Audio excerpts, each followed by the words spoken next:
11, we are just continuing on what we've been working on the last 2 days, okay? We are still going to be following the 3 same steps. What's our first step when we're doing factoring problems? Find GCF. No. First step of equations. Set it equal to 0. Step 2, factor. Step 3, set factoring equal to 0. That's right. Okay, so 3 steps again. Is your problem equal to 0? So in this case, is our problem equal to 0? Yeah. Okay, so then step 2, we have to factor it. Okay? Now today, you will notice that number pops back up out up front again. So now we have an A value. Okay? Now if I look here, is there going to be a GCF? No. Okay? So you are going to have to make a list of your 5 and a list of your 6. And remember, do outside, inside? That's what we tested on last week. Outside, inside. Okay? All right, so with that being said, okay, what are factors of 5? 1 and 5. Okay. What about factors of 6? 1 and 6 and 2 and 3. Good, guys. Okay. Now again, outside, inside. Okay. So I'm going to take 1 times 6 on your outsides. It's 6. 5 times 1, you get 5. Does 6 and 5 get you 13? No. No. Okay, then go to the next one. 1 times 3 is 3. 5 times 2. Does 10 and 3 work? Yeah, that looks like it's probably going to work for us. Okay. All right, so we think it's this guy and this guy. Okay, now what do we know about the signs? It's going to be negative. Or double Oh, negative. guys, let's start raising our hands, please. Okay, what do we know about the signs? What are our signs going to have to be here? James, start us off. Okay, going to be 2 negatives, right? Your only option is a positive times a positive or negative times a negative, right? Okay, and if you've got a negative in the middle, that means I've got to have a negative negative here. Is everybody okay with that? Okay, so when I'm looking at this here, remember we got negatives in the middle. Keep in mind, these are your front numbers. Some of us were still messing that up on your test last week.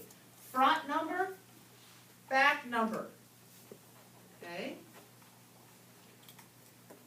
Alright, so now go through. Your front number will be 1x and 5x. Okay, again, if you just want to put an x here instead of a 1x, I'm okay with that. Okay? Your back numbers are 2 and 3. 2, 3. Okay? Equals 0. Does anybody have a question so far? Anything I've done?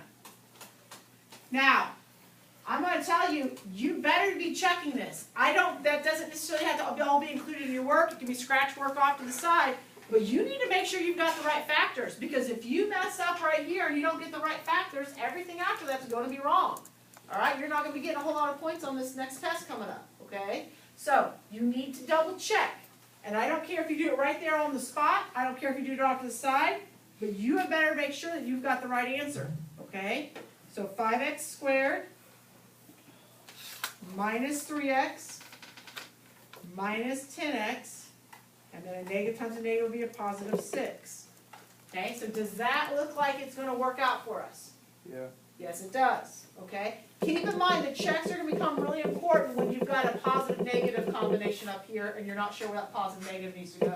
Okay? That's when the checks are going to be really important. Okay? All right, so the check worked out. So now I'm going to kind of switch over to green here again for you. So now what do? These are my factors. What do you do with your 2 factors? Malcolm? Combine. Wait. These are your 2 factors. What are you going to do with your 2 factors to get answers here?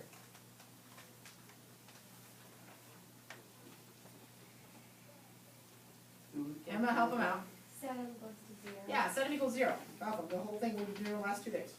Set your 2 factors equal to 0. Okay. All right, so you set it equals 0. Check, we did that. We factored, and we made sure that this worked. Remember, that was the blue part right here. We made sure it worked out. Yes, it worked. So now you're just taking your factors and setting them equal to 0. Okay?